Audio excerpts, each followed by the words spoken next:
Bom, pessoal, nós já criamos as 4 categorias, então agora nós vamos colocar questões nessas categorias, tá ok? Então, olha, como a gente acabou de ver, estão aqui as categorias, ou seja, estão aqui os compartimentos. Eu vou vir até o final da página. Outra vez eu reparo que está aqui, olha, banco de questões, só que agora não me interessa gerenciar categorias. Agora me interessa colocar questões propriamente nesse meu banco. E é isso que eu vou fazer, portanto eu vou clicar sobre perguntas. Notem que nesse momento eu voltei para aquela primeira tela onde eu cliquei inicialmente em banco de questões, não foi? Então agora eu tenho a opção, não é, de criar as questões do meu banco, tá ok? Primeira coisa a ser feita, gente, e toma muito cuidado com isso, é selecionar a categoria, ou seja, o compartimento, onde você vai colocar uma determinada questão. Então aqui, olha, foi pré-selecionado pelo Moodle a categoria divisão, mas eu não quero colocar a primeira questão na categoria divisão, eu quero começar a colocar em adição. Tá? Tanto faz, tá certo?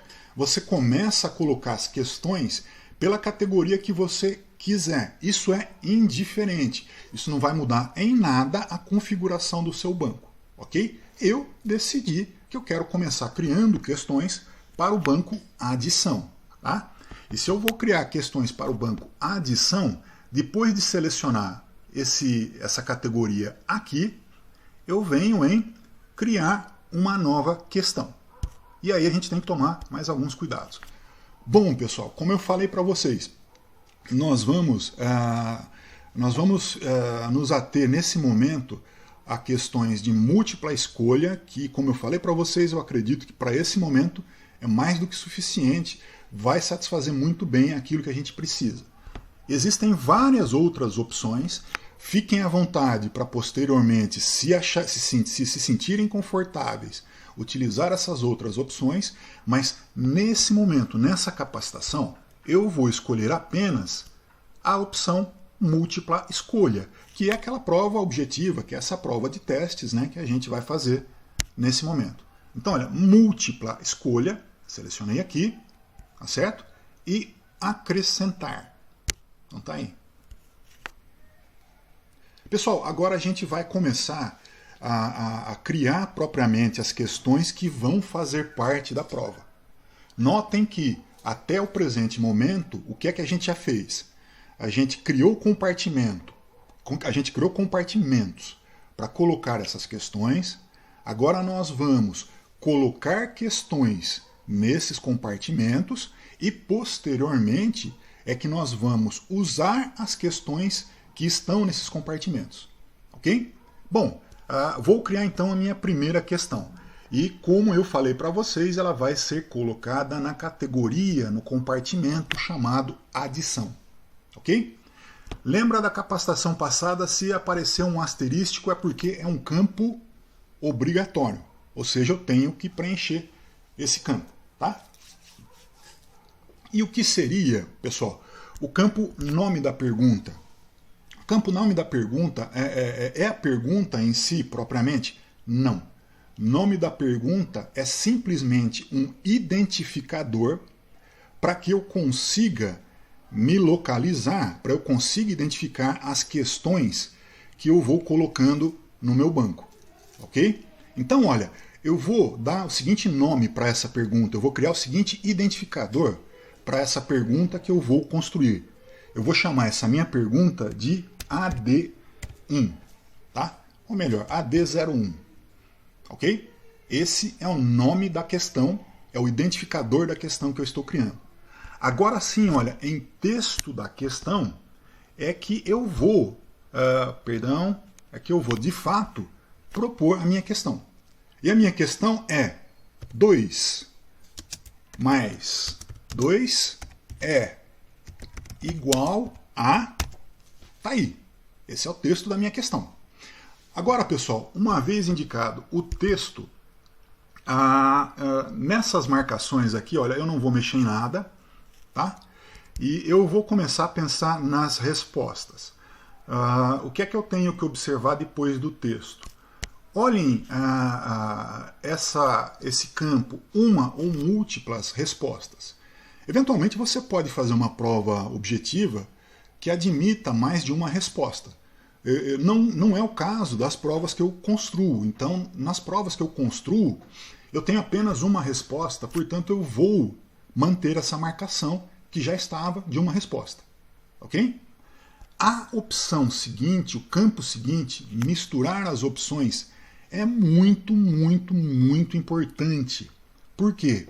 Porque ele vai fazer o seguinte, vamos imaginar que dois alunos estão fazendo prova, não é? E que de repente ambos recebam por sorteio a mesma pergunta do Moodle. Ainda assim, mesmo os dois recebendo a mesma pergunta, se eu selecionei misturar as opções, isso significa que a alternativa A do primeiro aluno pode ser diferente da alternativa A do segundo. A alternativa B do primeiro aluno pode estar em lugar diferente da alternativa B do segundo aluno. Ou seja, com essa opção marcada, eu misturo as alternativas A, B, C, D, E, sei lá o que for, de prova em prova. Ou seja, a questão pode ser até a mesma de um aluno para o outro, mas com essa opção marcada, as alternativas vão ser automaticamente embaralhadas. E isso ajuda bastante a gente a minimizar essa questão da cola, né? Então eu sugiro fortemente que vocês sempre deixem essa opção misturar as opções marcadas, ok? Numerar as escolhas, pessoal, é simplesmente para você decidir se você vai numerar as suas alternativas de A, B, C minúsculo, A, B, C maiúsculo, 1, 2, 3, I, 2I, 3I, né? Eu deixo no padrão mesmo que é A, B, C, correto? Aí, olha, na sequência eu defino quais são as alternativas que eu ofereço ao aluno. Tá? Uma dica que eu faço sempre. A primeira escolha, para mim, é sempre a resposta correta. Então, 2 mais 2 é igual a 4. Tá? Então, eu sempre coloco a resposta na primeira escolha. Ok? E se a primeira escolha é a correta, então a nota equivalente a essa resposta é 100% do valor da questão. Ok? Então, olha, de novo, para mim, Tarcísio, né, eu sempre coloco na primeira escolha a resposta correta e, portanto, nesse caso, o valor da nota para essa questão é 100%. Ok?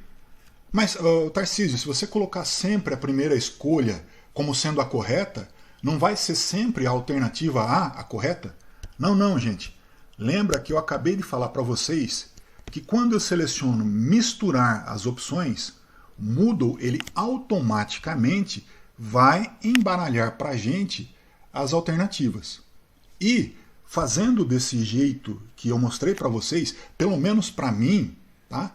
Eu sei reconhecer com mais facilidade, eu sei analisar com mais facilidade as questões que eu estou propondo. Tá? Me ajuda a não me perder no meio de muita alternativa, no meio de muitas questões. Tá certo? Então é por isso que eu uso essa metodologia, esse mecanismo. Ok? Feedback, pessoal, eu não costumo utilizar, porque de repente isso acaba agindo contra a gente. O feedback seria uma espécie de dica que você daria para o aluno resolver selecionar ou não essa alternativa. Né? Eu não gosto disso. Eu prefiro deixar isso em branco. Tá? Eu normalmente simplesmente defino um valor para a alternativa, como vocês estão vendo aqui, e a respectiva nota para esse valor. Tá?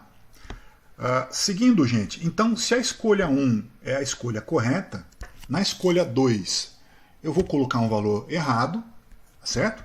E claro, a nota referente a essa seleção será nenhum, não é? O aluno não vai receber uma nota positiva, vamos dizer assim, se ele selecionou a alternativa errada, né?